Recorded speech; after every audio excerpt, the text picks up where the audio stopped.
je laisse la parole à Guillaume. Merci.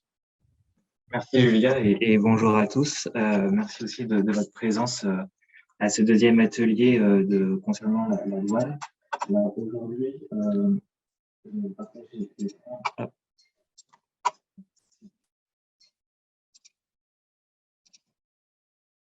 Je devrais voir l'écran. Julia, c'est bon de ton côté? Alors oui, c'est bon. Ouais. Par contre, on ne t'entend pas toujours très bien, donc parle bien devant ton micro peut-être. D'accord, ok. Je vais essayer de rapprocher, de hausser la voix du coup. Hop. Alors, ce second atelier concernant la douane, en fait, ce cycle douanier, c'est destiné surtout à vous présenter l'importance de la douane dans vos échanges internationaux. Et pourquoi la douane est importante? Parce que la douane, en fait, ça va vous permettre de gagner en temps de passage à la frontière. Ça va également vous permettre de gagner en souplesse de trésorerie. Et la douane a aussi un rôle un peu moins connu, mais qui est de vous permettre de différencier vos produits, notamment sur le marché français, européen et à l'international. Alors, pour que ces éléments soient pleinement efficaces, l'idée, c'est d'associer la notion douanière le plus en amont possible de vos projets et donc de ne pas hésiter à se rapprocher de nous le plus tôt possible afin justement d'optimiser la fiscalité relative aux droits de douane. Alors, comment est-ce qu'on peut vous accompagner? Il y a différentes manières, mais la plus importante, finalement, ça va être l'entretien individualisé que vous pouvez solliciter auprès de nos services. C'est des entretiens qui sont entièrement gratuits et qui vous permettent, en fait, d'avoir accès à un agent des douanes qui vous proposera les solutions les plus adaptées au profil de votre société, adaptées aussi à vos besoins et adaptées, enfin, à vos projets à l'international. Alors, l'objectif de l'atelier d'aujourd'hui, ça va être de vous présenter les bases du dédouanement, à savoir qu'est-ce qu'une déclaration en douane et quels sont les éléments qui doivent y figurer, et aussi comment sécuriser cette déclaration en douane et l'optimiser, afin de faire en sorte que vos flux internationaux se passent le mieux possible et que vous puissiez justement les optimiser de la meilleure façon possible. Donc, je vais laisser la parole maintenant à Gaëtan Edling, qui est cellule conseiller aux entreprises et qui va vous présenter la déclaration en douane et ses principaux éléments, à savoir l'espèce, l'origine et la valeur. Bonjour à toutes et à tous, j'espère que vous m'entendez bien. Donc, je vais effectivement vous présenter la déclaration en douane. Donc, je vais commencer peut-être par un lieu commun. On va définir ce qu'est une déclaration en douane. Alors, premièrement, c'est une étape, et ce n'est qu'une étape parmi tant d'autres dans les opérations du commerce international. On le voit avec la frise à l'écran, la déclaration en douane, donc que l'on soit à l'exportation des marchandises ou à l'importation, elle rejoint d'autres opérations réalisées en amont ou en aval du dédouanement, comme le choix du fournisseur, la négociation du contrat commercial, ou encore les opérations de transport, de chargement, de déchargement des marchandises. Donc, dans une opération de commerce international, il y a toujours deux déclarations en douane. Tout d'abord, la déclaration en douane à l'exportation et ensuite, en miroir, une déclaration en douane à l'importation. Donc, selon la règle Incoterm choisie, l'accomplissement des formalités douanières à l'import ou à l'export incombera tantôt à l'exportateur, donc le fournisseur, ou tantôt à l'importateur. Sur ce point, donc, on a vu un module numéro 1 sur les Incoterms, donc je vous renvoie à ce module. Si vous voulez davantage d'informations, vous pouvez aussi vous rendre sur le site internet des douanes qui contient un certain nombre d'informations sur les règles Incoterms. Deuxièmement, outre être une opération parmi tant d'autres dans le commerce international, la déclaration de douane, c'est avant tout un acte juridique qui emporte donc des effets et des obligations. Elle constitue à ce titre le point de départ de la procédure de dédouanement, donc à l'importation comme à l'exportation. Aussi, à chaque opération de commerce international, donc un échange entre un pays tiers et l'Union européenne, je vous rappelle le principe, une déclaration en douane doit donc systématiquement être établie. En tant qu'acte juridique, elle emporte donc des obligations, puisque l'opérateur va, un, s'engager à respecter les obligations douanières et fiscales relatives au régime qu'il sollicite. Deux, elle va engager sa responsabilité quant à l'authenticité des énonciations figurant sur la déclaration et celle des documents qui vont accompagner cette déclaration. Et enfin, trois, l'opérateur va s'engager à fournir à son représentant en douane, le cas échéant, mais surtout à l'administration, toutes les indications qui vont être nécessaires au dédouanement. Alors aujourd'hui, dans l'Union européenne, il n'existe plus de format papier de déclaration en douane. Le support est totalement dématérialisé. On parle alors de document administratif unique. Donc, vous entendrez parfois l'acronyme DAU. Le DAU, c'est tout simplement la déclaration en douane dématérialisée. Et sa forme est uniformisée dans l'ensemble des pays membres de l'Union européenne. Le DAU, donc, il est composé d'une cinquantaine de rubriques environ. Ces rubriques permettent d'identifier tout d'abord les personnes qui sont parties à l'opération de dédouanement, donc l'importateur ou l'exportateur des marchandises et leurs représentants en douane. Elle permet aussi d'identifier la nature du flux. Est-ce qu'on est sur un flux import, donc une déclaration IM? Est-ce qu'on est sur un flux export, une déclaration EX? Voire est-ce qu'on échange entre l'Union européenne et un territoire d'outre-mer, par exemple, puisque c'est une petite dérogation, bien que les DOM fassent partie du territoire français et du territoire douanier de l'Union, on a une déclaration en douane à établir quand on échange avec des territoires d'outre-mer. Donc, une petite subtilité avec la fiscalité qui est différente de la métropole, avec des taux de TVA différenciés et avec de l'octroi de mer. Et donc, pour pouvoir liquider les droits et taxes, on doit établir une déclaration en douane. Voilà, le DAU permet aussi d'identifier le transport. Est-ce qu'on est sur de l'aérien, du maritime, du ferroviaire ou du routier?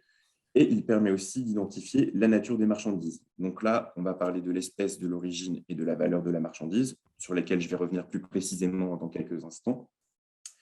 Et enfin, sur la déclaration en douane, on a toujours des éléments relatifs à la liquidation des droits et taxes, bien évidemment. Donc, je vous le disais, sur cette déclaration en douane, on retrouve 3 éléments obligatoires et essentiels pour déterminer les droits et taxes: les mesures de politique commerciale et les réglementations applicables à une marchandise à destination. C'est l'espèce, l'origine et la valeur. Et pour ce triptyque douanier, on parle souvent de pilier du dédouanement. Donc, je vais commencer tout d'abord avec l'espèce tarifaire. Donc, l'espèce tarifaire, qu'est-ce que c'est? Donc, c'est une dénomination qui va être attribuée à une marchandise et qui va être associée à une codification numérique. Par espèce tarifaire, vous entendrez également les expressions nomenclature douanière ou encore code douanier des marchandises. Voilà, ce sont des synonymes. Espèce tarifaire, nomenclature douanière, code douanier des marchandises, c'est la même chose. En la matière, il existe un principe: toute marchandise a forcément une et une seule espèce tarifaire, y compris par défaut. Donc ça, c'est très important. En effet, il arrive que la dénomination liée à l'espèce tarifaire ne corresponde pas forcément au nom commun de la marchandise. L'ensemble des nomenclatures douanières, de manière générale, sont répertoriées dans un document qu'on appelle le tarif douanier, qui a force légale pour l'ensemble des pays membres de l'Union. Et ce tarif douanier va se diviser en 99 chapitres qui se structurent de la manière suivante. Donc, on parle des produits les plus bruts, les produits du règne végétal, les produits du règne animal. Donc, ce seront les premiers chapitres du tarif. Et progressivement, à mesure des chapitres du tarif, on arrive vers les produits les plus industrialisés. Donc, dans ce chapitre, si je prends un exemple, une pomme ou un cheval ont de fortes chances d'être repris sous leur dénomination classique dans le tarif douanier. Mais il peut parfois en aller autrement pour des produits qui vont être plus industrialisés, des produits de haute technologie, par exemple. Et le cas échéant, dans le chapitre correspondant à leur catégorie, ces produits pourront être classés dans une rubrique par défaut de type produits non dénommés ou repris ailleurs, ou alors encore dans une catégorie autre. En tout état de cause, il y aura toujours une espèce tarifaire pour la marchandise. Dans l'UE, cette nomenclature douanière, donc cette espèce tarifaire, est composée d'un maximum de 10 chiffres.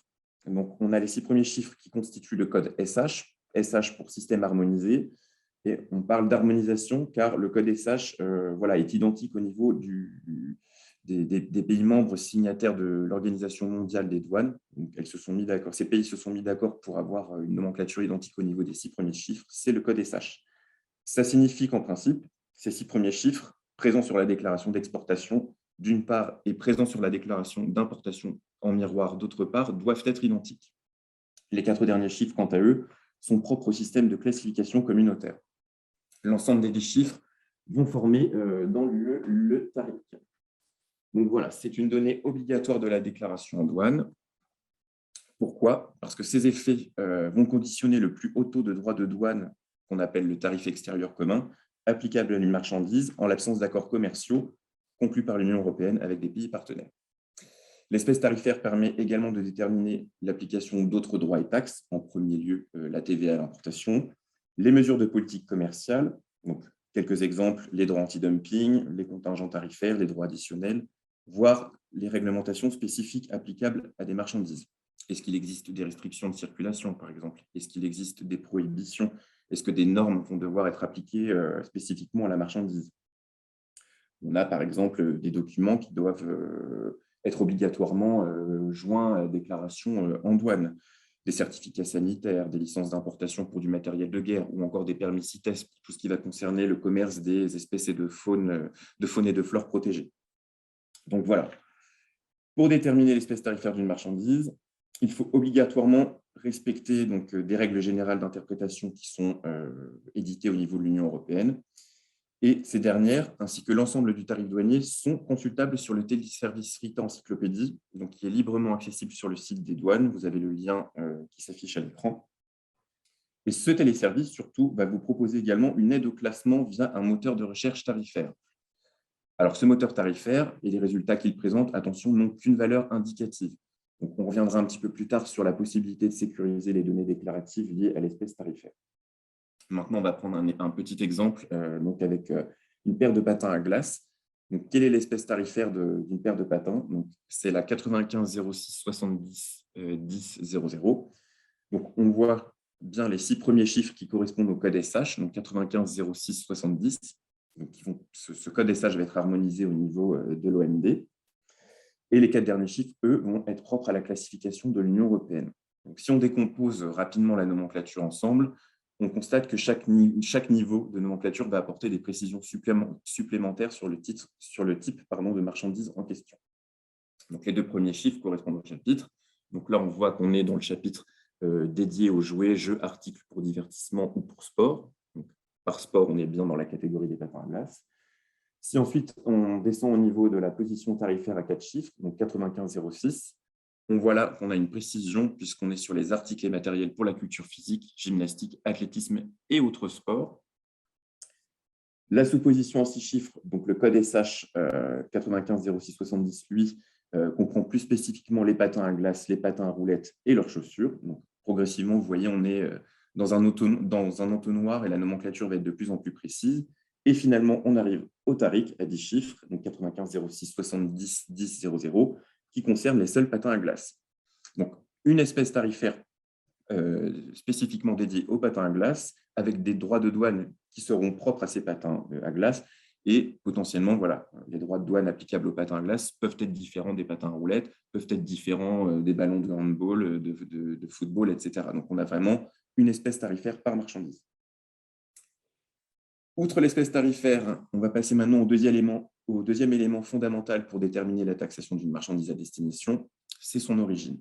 Donc celle-ci, l'origine d'une marchandise, correspond à sa nationalité économique, qui est déterminée par ses conditions de fabrication dans un ou plusieurs pays. Voilà.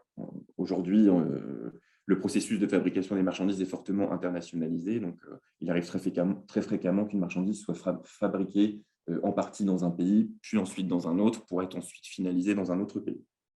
Malgré tout, tout comme une marchandise n'a qu'une seule espèce tarifaire, une marchandise n'a également qu'une seule origine. Celle-ci est à distinguer de la provenance, qui, elle, fait référence uniquement au flux physique en tant que tel de la marchandise. Donc, par exemple, un exemple tout simple, une marchandise peut provenir d'un port chinois, mais avoir une origine vietnamienne. Il faut ensuite distinguer l'origine non préférentielle de l'origine préférentielle. Donc, quoi qu'il arrive, une marchandise, je vous l'ai dit, a toujours une seule origine, et une marchandise a toujours une origine non préférentielle. C'est son origine de droit commun, donc qui va permettre de déterminer les droits et taxes applicables au titre du tarif extérieur commun, les mesures de politique commerciale commune, et enfin les règles de type marquage d'origine, donc les règles de type marquage Made in France. À cette origine non préférentielle peut s'ajouter, le cas échéant, une origine préférentielle. Donc, il s'agit en réalité, dans des cas spécifiques, où l'Union européenne va conclure ou a conclu des accords commerciaux avec des pays partenaires. Donc voilà, une marchandise a donc toujours une origine non préférentielle, auquel peut s'ajouter une origine préférentielle, mais cette origine préférentielle ne se substitue en aucun cas à l'origine non préférentielle. Chacune a des finalités propres. Donc pour l'origine préférentielle, sous condition, quel est le principe? Les accords commerciaux vont permettre de bénéficier de préférences tarifaires, donc des droits de douane réduits ou nuls à destination pour des marchandises qui vont être originaires de l'une ou l'autre des parties contractantes à l'accord. Et pour cela, bien sûr, il faudra respecter les conditions propres à l'origine préférentielle définies dans l'accord. Un petit exemple, le dernier accord en date conclu par l'Union européenne, c'est l'accord UE-Royaume-Uni, qui a été conclu, certes un peu dans la douleur, le 24 décembre 2020, mais qui a été conclu et qui a prévu un démantèlement immédiat des droits de douane. Mais ce démantèlement de droits de douane ne vaut que pour des produits qui auront l'origine préférentielle britannique ou l'origine préférentielle UE lorsqu'il y a un échange entre ces deux territoires. Voilà, si une marchandise provient du Royaume-Uni mais a une origine Chine, en aucun cas elle ne peut bénéficier des accords, des dispositions de l'accord UE-Royaume-Uni. Où trouver les règles d'origine? Selon qu'on soit sur de l'origine non préférentielle ou de l'origine préférentielle, on a des corpus juridiques un peu différents. Donc, pour l'origine non préférentielle, les règles sont définies dans le Code des douanes de l'Union et ses règlements d'application. Et pour l'origine préférentielle, très logiquement, il faut aller se référer au protocole d'origine contenu dans chaque accord commercial qui a été conclu par l'Union européenne. La liste des accords, elle est publiée sur le site internet des douanes. Donc, vous avez également l'adresse qui s'affiche à l'écran. Donc, il y a à peu près une quarantaine d'accords. Et voilà, vous pouvez retrouver chaque pays partenaire de l'UE sur le site des douanes. Un petit exemple très rapide peut-être. Donc, avec des châtaignes qui sont repris sous la nomenclature 08 02 41 000. Donc, on le voit à l'écran. Lorsque ces marchandises ont une origine Chine, il n'y a pas d'accord avec l'Union européenne, entre la Chine et l'Union européenne. On est sur un taux de droit de douane de droit commun de 5,6%. En revanche, si ces châtaignes ont une origine japonaise, cette fois-ci, on a bien un accord avec le Japon. Donc, tout de suite, on voit qu'on a un taux préférentiel à 0%, mais cette préférence n'est pas automatique. Donc, il faut la solliciter. Il faut répondre aussi aux conditions fixées par l'accord UE-Japon. Et à défaut, le taux qui sera appliqué, ce sera le taux applicable à l'origine non préférentielle Japon, soit 5,6%. Voilà pour le petit exemple. Outre l'origine et l'espèce tarifaire, donc, dernier élément du triptyque douanier qui permet de déterminer la taxation, c'est évidemment la valeur en douane des marchandises. C'est une donnée obligatoire puisque la valeur en douane va permettre de déterminer la valeur économique réelle des marchandises au premier point d'entrée dans un territoire douanier, donc en l'occurrence le territoire douanier de l'UE, et va servir d'assiette évidemment à l'application des droits et taxes. Donc, à l'importation, par principe, la valeur en douane des marchandises correspond à leur valeur transactionnelle, c'est-à-dire le prix payé ou effectivement payé pour disposer de la marchandise. Grosso modo, c'est la valeur facture. Et à cette valeur transactionnelle peuvent s'ajouter certains frais. À l'exportation, même philosophie, la valeur à déclarer est celle de la marchandise à la sortie du territoire français ou de l'État membre concerné, majoré le cas échéant de frais de transport jusqu'à la frontière. Donc, comme je l'ai dit, certains éléments peuvent être ajoutés ou à retrancher de la valeur en douane des marchandises. Donc, on le voit, exemple d'éléments à ajouter, montant des redevances et droits de licence, frais de transport et d'assurance, de manutention et de chargement jusqu'au lieu d'introduction dans l'UE. Exemple d'éléments à retirer, frais relatifs à des travaux postérieurs à l'importation, frais de transport et frais connexes après l'introduction des marchandises. Donc, on a un petit exemple avec une frise ensuite. Tout ceci va dépendre en fait de la règle Incoterm que vous aurez choisie avec votre fournisseur ou avec votre client, puisque pour rappel, les Incoterms déterminent les frais qui sont pris en charge par les parties au contrat commercial. Donc, quelle est la responsabilité de chacun? Quels vont être les frais qui vont être payés de part et d'autre de la chaîne logistique? Et selon l'Incoterm choisi, il va falloir ajouter des frais ou retrancher des frais. Si on est par exemple sur un Incoterm FOB, on a ici une exportation entre la Norvège et la France.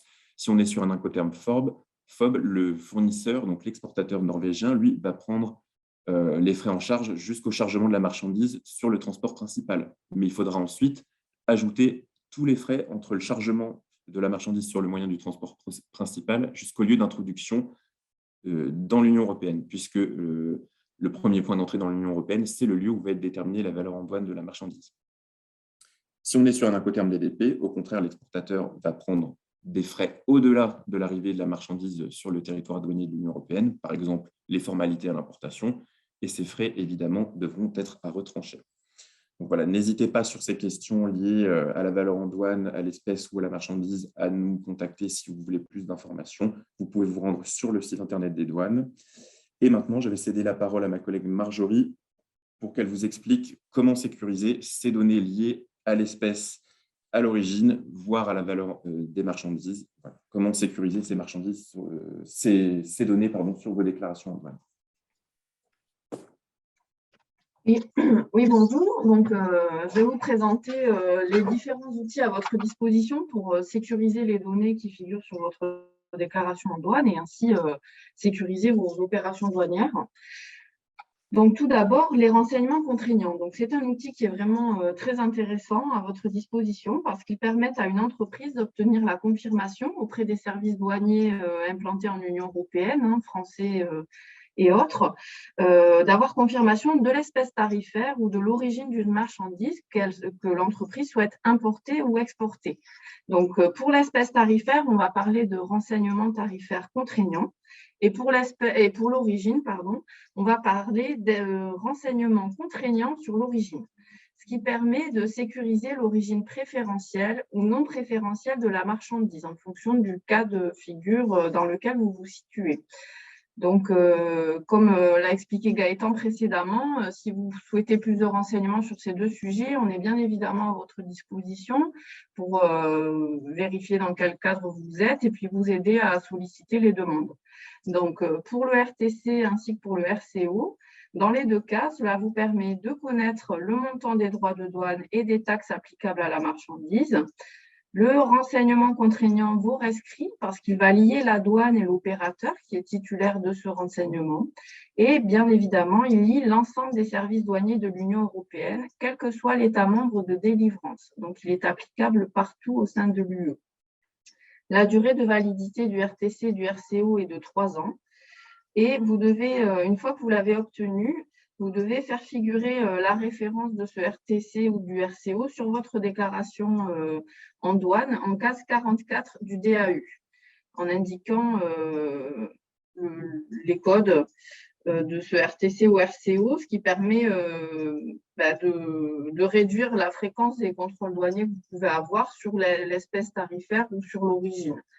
Enfin, ça diminue très sensiblement les contrôles dans la mesure où vous êtes considéré comme étant un opérateur fiable ayant fait la démarche de sécurisation de ces données auprès de la douane. Donc, il n'y a pas d'incertitude à ce sujet. La demande de RTC ou de RCO, elle est gratuite dans les deux cas. Elle s'effectue sur Soprano. Elle est entièrement dématérialisée sur le site internet de la douane. Le délai de délivrance est de 120 jours. Donc, c'est un outil qui est très facile d'utilisation et très sécurisant pour vous. Deuxième outil à votre disposition, il va porter sur la valeur en douane. Donc, jusqu'à présent, il n'existe pas de renseignement contraignant sur la valeur, à l'instar du RTC ou du RCO, mais la douane est en mesure de vous proposer un avis sur la valeur en douane. Donc, on va effectuer une expertise personnalisée de votre schéma de dédouanement, afin de vous permettre de mieux maîtriser la réglementation sur la valeur en douane qui peut être vite complexe lorsque vous avez un schéma logistique élaboré, avec une internationalisation du processus de fabrication assez poussée et aboutie. Donc, l'avis sur la valeur en douane va permettre de déterminer la méthode d'évaluation de la valeur qui devra être appliquée à vos importations. En fait, on va identifier les éléments qui composent la valeur en douane de votre marchandise et cet outil-là vous permettra in fine de simplifier les modalités de déclaration de la valeur en douane. Donc, afin de bénéficier de cette expertise personnalisée, vous devrez vous rapprocher de votre PAE et nous communiquer les éléments nécessaires à la détermination de la valeur en douane. Donc, on va parler du contrat de vente, des différentes factures, quel est l'incoterm utilisé, les documents de transport que vous avez à votre disposition, connaissement maritime, lettre de transport aérien, etc. Le contrat de licence, si vous avez un contrat de licence qui a été passé avec une autre société, les conventions de transfert, les frais de moule, les différents éléments douaniers que vous avez en votre possession. Tous ces éléments-là permettant d'évaluer les éléments à ajouter ou à déduire à la valeur en douane et ainsi de sécuriser déjà la réponse que nous allons vous apporter, mais bien évidemment la valeur en douane que vous pourrez déclarer lors du dédouanement. Donc, c'est un outil qui est à votre disposition, qui peut être vraiment opportun d'actionner auprès de nos services si vous souhaitez mieux appréhender cette réglementation qui est complexe et sécuriser vos opérations, ce qui est toujours le but recherché. Et bien évidemment, c'est gratuit comme tout ce que propose la douane. À cela, à cet avis sur la valeur en douane, va s'ajouter 2 autres outils de simplification de la valeur à votre disposition. Donc, on va avoir l'autorisation de valeur en douane provisoire et l'autorisation d'ajustement. Donc, l'autorisation de valeur en douane provisoire, elle vous permet de déclarer une valeur provisoire au moment du dédouanement, lorsque vous n'êtes pas en mesure de connaître tous les éléments qui permettent de déterminer la valeur. Ça suppose ensuite de régulariser a posteriori la valeur en douane, histoire qu'elle soit conforme aux différents frais qui rentrent dans cette valeur en douane et qu'elle soit fidèle au processus logistique qui a été réalisé. Donc, pour cela, pour pouvoir bénéficier d'une autorisation de valeur en douane provisoire, c'est pareil, il faut nous fournir un certain nombre d'éléments qui sont nécessaires. Donc, on va évaluer quels sont les droits de redevance qui rentrent en jeu, quelle est la facture définitive dont vous ne disposez pas à l'instant T au moment du dédouanement et quel est son montant, bien évidemment, ce qui nous permet d'évaluer quel est le reliquat de droits de douane éventuel et dans la mesure où vous auriez trop perçu de droits de douane, quel est le remboursement auquel vous pouvez avoir droit. Donc, l'autorisation de valeur en douane, elle est délivrée à la demande de l'opérateur par le bureau de douane ou par le PAE pour une durée de 3 ans à partir des éléments déclaratifs que vous nous communiquerez. J'attire votre attention sur le fait qu'en l'absence d'autorisation de valeur en douane provisoire, la déclaration d'un prix incomplet peut être considérée comme une fausse déclaration de valeur. Donc, quand vous avez régulièrement ce cas d'absence de connaissance avec certitude de la valeur en douane au moment du dédouanement, vous avez tout intérêt à vous rapprocher de nos services pour évaluer la pertinence de la mise en place d'une autorisation de valeur en douane provisoire, plutôt qu'essayer de faire au mieux avec une partie des éléments qui soient manquants. Voilà. Deuxième élément à votre disposition, l'autorisation d'ajustement. Donc là, on est dans un degré de complexité un peu plus élevé également. Donc, cette autorisation-là, elle va permettre d'établir un taux d'ajustement qui, lui, est appliqué au prix des marchandises lors de chaque déclaration d'importation. Donc, le taux d'ajustement, lui, il va être déterminé à partir des données fournies par vos importations dans le cadre d'un flux d'importation qui est stable. Donc, on va évaluer quelles sont les marchandises concernées, quelles sont les modalités de calcul de ce taux d'ajustement et quels sont les éléments que l'on doit ajouter ou déduire du prix, histoire d'avoir une valeur en douane qui soit moyenne et fidèle au flux déclaratif douanier que vous avez. Donc, la valeur en douane, elle est calculée de façon définitive et elle ne nécessite pas, contrairement à l'autorisation précédente, de régularisation. Donc, elle est délivrée par le bureau commune 3 de la Direction générale des douanes pour une durée de validité qui est valable, qui est comprise de 1 an à 3 ans. Donc, c'est un outil intéressant également dans la mesure où vous n'avez pas de régularisation a posteriori à effectuer sur la valeur en douane. Donc, ces 2 outils sont très utiles lorsque vous avez des incertitudes concernant la valeur en douane. Et ils sont de nature, comme les RTC et les RCO, à sécuriser l'ensemble de vos opérations douanières et ainsi éviter les incertitudes liées au dédouanement et permettre une fluidité de votre chaîne logistique. Voilà, donc maintenant, on va passer à la présentation suivante qui va concerner la présentation des sites et applications utiles pour optimiser et sécuriser vos flux. Donc, je vais vous présenter 2 applications, le téléservice Rita Encyclopédie et ensuite Access to Market, qui vous permet de bien savoir à l'avance quels vont être les droits de douane et les taxes ainsi que la réglementation applicable à votre marchandise, que ce soit en Union européenne ou hors Union européenne. Donc, tout d'abord, le téléservice Rita Encyclopédie. Donc, ce téléservice-là, il est en accès libre sur le site internet de la douane, douane.gouv.fr. Vous avez le lien qui s'affiche sur le support de présentation qui vous amène directement à l'application. Cette application-là, elle vous permet d'accéder aux tarifs douaniers communautaires et nationaux. Donc, cela vous permet de rechercher la nomenclature douanière d'une marchandise, de connaître la réglementation applicable à la marchandise et de connaître la taxation à l'importation en Union européenne. On va passer à la slide suivante. Donc, plusieurs bulles. Donc, ça, c'est la copie écran de l'interface que vous avez sous les yeux quand vous accédez à Rita Encyclopédie. Vous avez plusieurs bulles à votre disposition qui, en fonction de la bulle, vont vous donner des réponses différentes. Donc, la première bulle qui est la plus importante, enfin la plus intéressante, la première à cliquer dessus, c'est la bulle nomenclature. Elle vous permet d'accéder à l'encyclopédie de classement des marchandises et elle vous permet de rechercher une nomenclature douanière dans l'arborescence de classement des marchandises. Donc, en gros, soit vous faites une recherche à partir d'un mot-clé, du type chaussettes, voiture, etc. Soit vous avez déjà un début de connaissance du code douanier à 10 chiffres et vous tapez les 2 premiers, les 4 premiers, etc. Ça va vous donner accès à cette arborescence de classement et va vous permettre, en fonction des caractéristiques de votre produit, la matière principale, sa finalité la plupart du temps, d'obtenir le code douanier à 10 chiffres applicable à cette marchandise. Et dans la mesure où vous voyez l'ensemble de l'arborescence de classement, cela vous permet d'affiner au mieux le code douanier du produit en fonction de ses caractéristiques techniques. Et c'est un des éléments fondamentaux, comme vous l'a présenté Gaëtan, de la déclaration en douane, parce qu'il va déterminer la réglementation applicable et la taxation à l'importation et à l'exportation, bien évidemment. Seconde bulle de cette application, c'est la bulle réglementation. Elle vous permet de connaître la réglementation qui est applicable pour importer ou exporter une marchandise en Union européenne.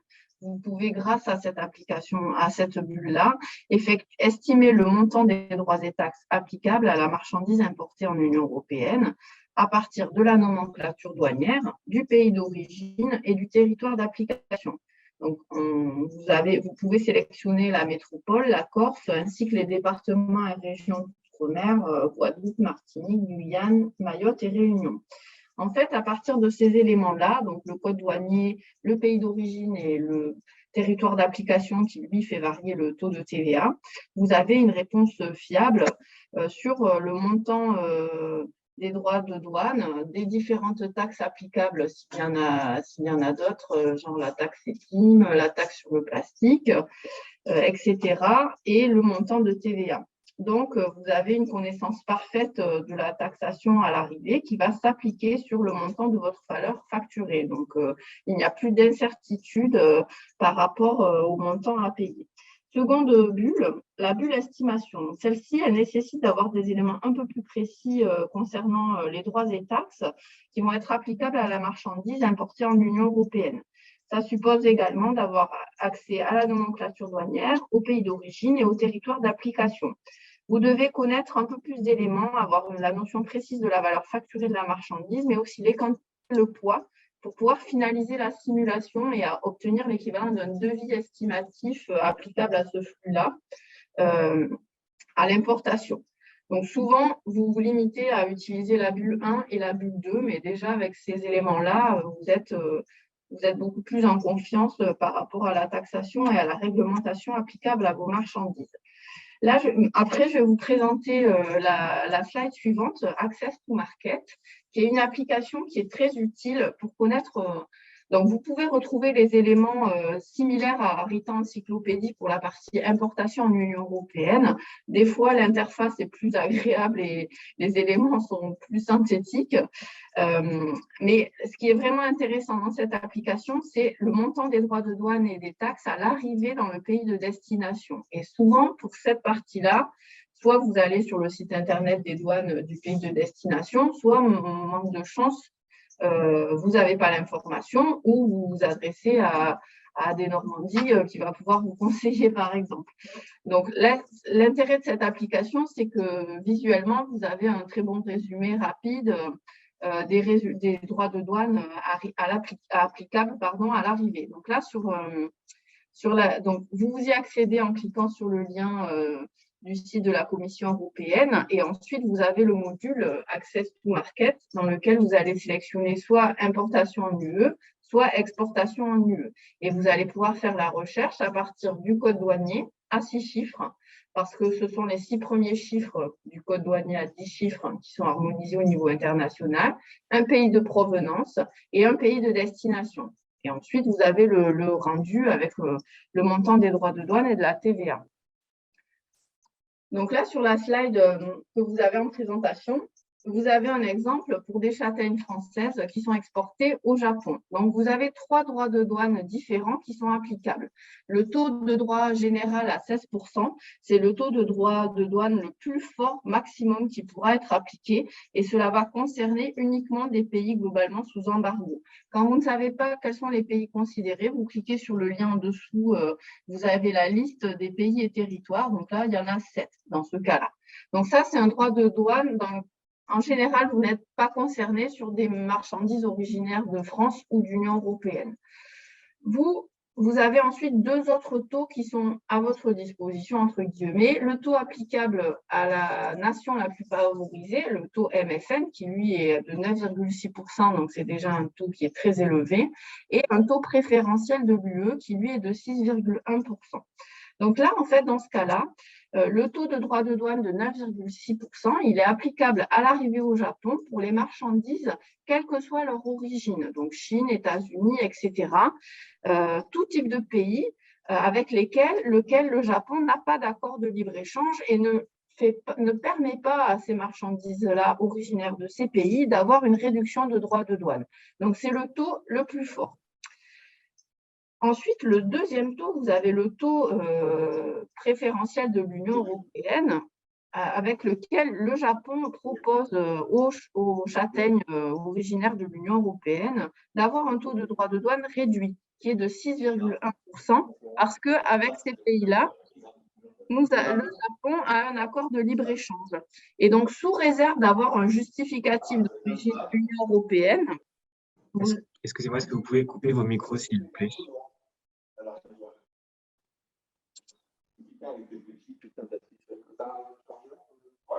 Pour le participant qui a son micro ouvert, est-ce que c'est possible de le couper si vous... J'arrive pas à voir. Guillaume, tu as la main pour couper le micro si tu… Ouais, mais je n'arrive pas à identifier qui c'est en fait.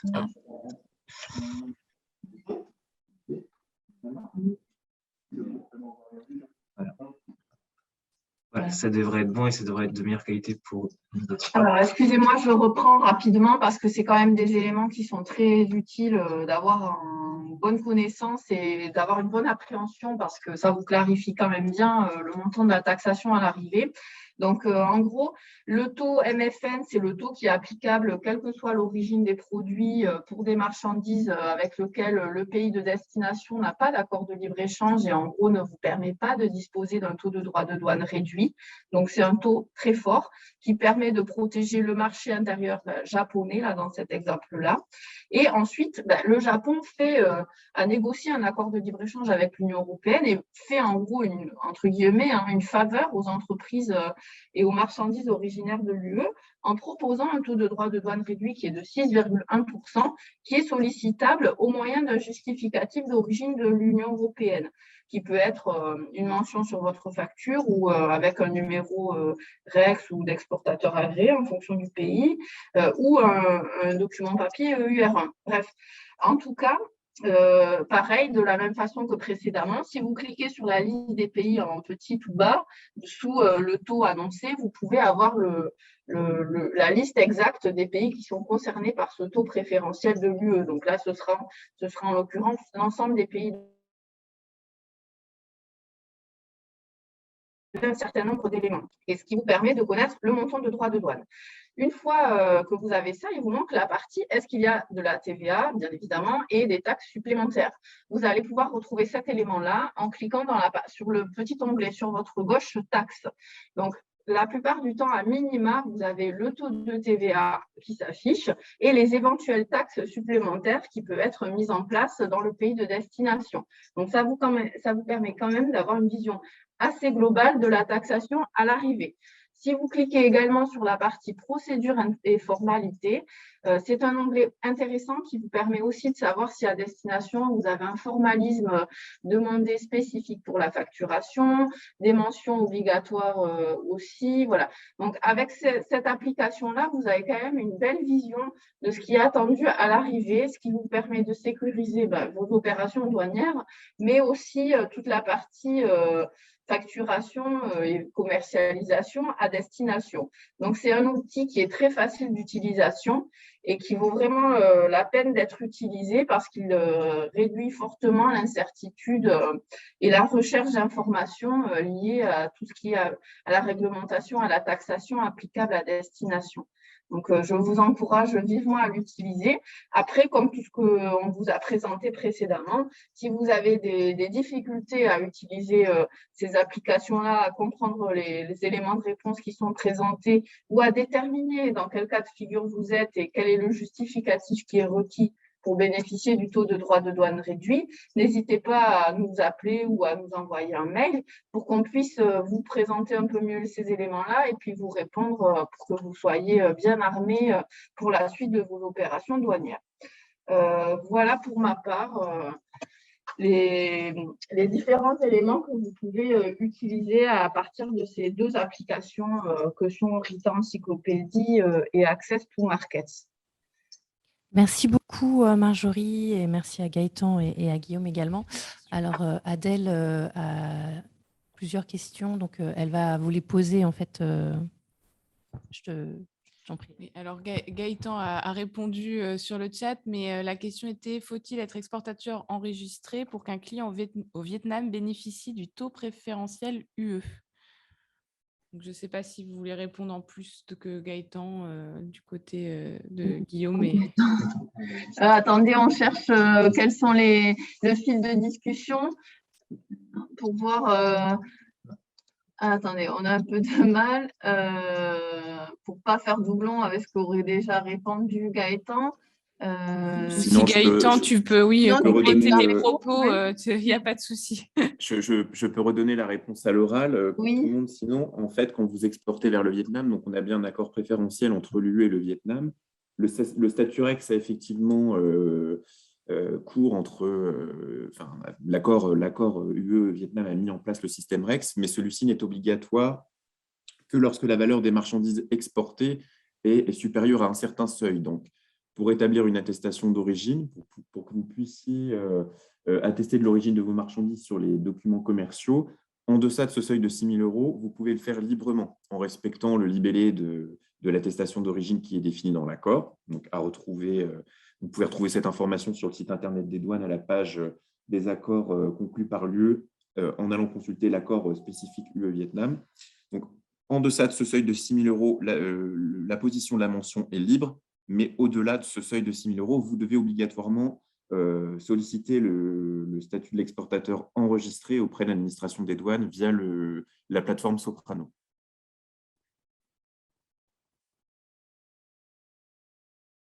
Qu'a dit Gaëtan, c'est quand même un très bel outil de sécurisation parce qu'effectivement, vous pouvez utiliser le numéro REX une fois que vous l'avez obtenu, quel que soit le montant de votre facture, et vous n'êtes plus limité aux 6 000 €. Donc, quand vous pouvez anticiper ce genre de démarche, c'est toujours une bonne chose parce qu'ensuite, vous utilisez la mention sur l'attestation d'origine sur la facture avec le numéro REX en toute autonomie, sans avoir besoin de solliciter en urgence la douane pour obtenir le numéro. Donc, si vous savez que vous allez pouvoir vendre au Vietnam et que vous avez des montants de facture qui sont assez importants, ça vaut le coup de faire une demande anticipée à l'avance en prenant le temps, en prenant notre attache si vous avez besoin d'accompagnement sur cette partie-là pour obtenir le numéro REX dans les délais qui correspondront à vos opérations sans que ce soit en urgence au dernier moment, quoi. Question, c'est pour tout le monde, c'est concernant les codes douaniers où les 6 premiers chiffres sont communs à une liste de pays. Avez-vous la liste des pays qui utilisent les mêmes 6 premiers chiffres? Alors, les 6 premiers chiffres, en fait, ils sont communs à l'ensemble des pays membres de l'Organisation mondiale des douanes. En gros, ça correspond un peu à tous les pays du monde entier. Les 10 chiffres, ça va être, la préférence tarifaire à 10 chiffres, ça va vraiment être celle qui va être spécifique aux pays membres de l'Union européenne. Donc voilà, la première partie, 6 premiers chiffres, ensemble des États du monde, et la position tarifaire à 10 chiffres, ça va être la précision de l'Union européenne. En gros, si votre produit part du Japon, c'est une châtaigne, à l'arrivée, c'est toujours une châtaigne, sauf à ce qu'il ait été transformé.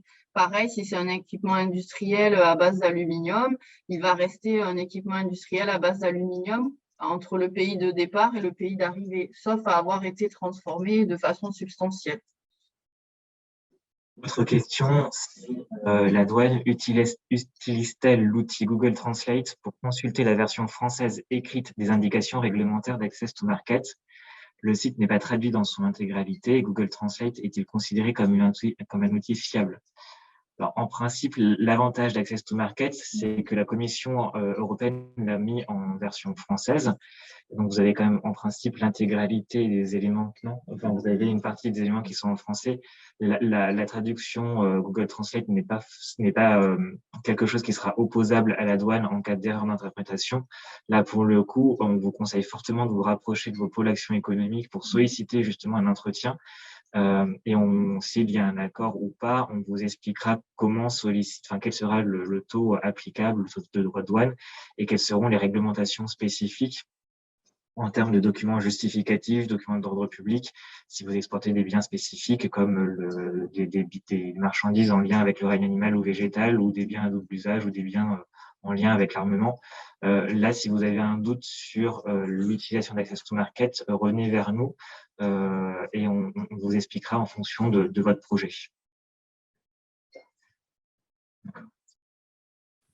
Donc là, je pense qu'on va devoir terminer ce webinaire. Si vous avez des nouvelles questions, vous n'hésitez pas à les envoyer par mail. Et puis, je pense que l'équipe de Guillaume se fera un plaisir d'y répondre.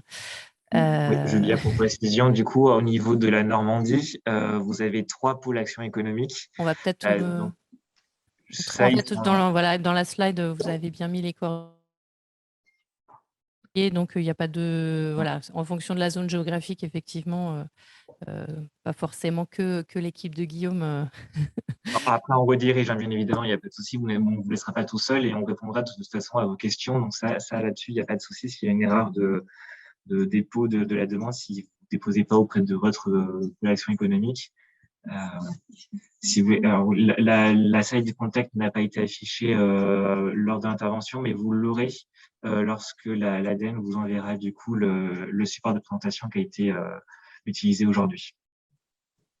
Oui, on l'envoie donc juste après le webinaire. Donc, vous aurez tous les coordonnées pour éventuellement poser des nouvelles questions et puis le support de présentation également.